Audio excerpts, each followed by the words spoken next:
Hello दोस्तों, hi guys. मैं आपकी उर्मिला अपने यूट्यूब चैनल में आप लोगों का स्वागत करती हूँ। आशा करती हूँ कि आप लोग अच्छे खासे होंगे। अगर मेरे चैनल पर नए हैं तो प्लीज़ मेरे चैनल को सब्सक्राइब कीजिए, लाइक कीजिए, शेयर कीजिए, कमेंट कीजिए कि कोई भी मैं गाना अपलोड करूँ तो सबसे पहले नोटिफिकेशन आप लोगों को मिले।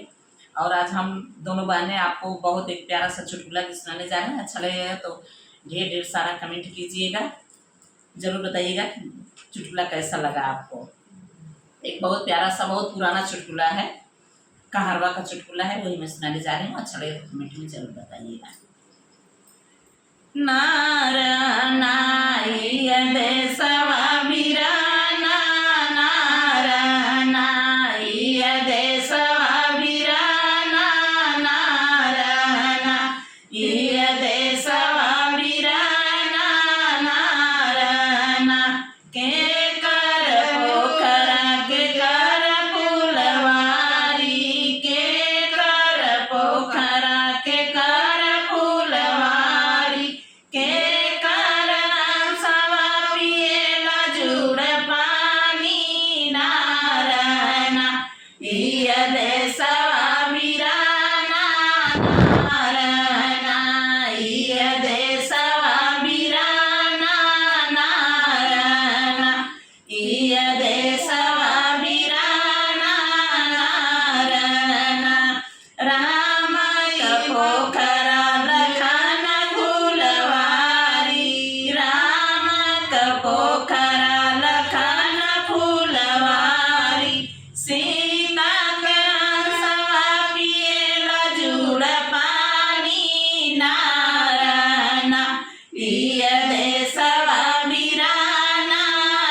नमस्कार दोस्तों,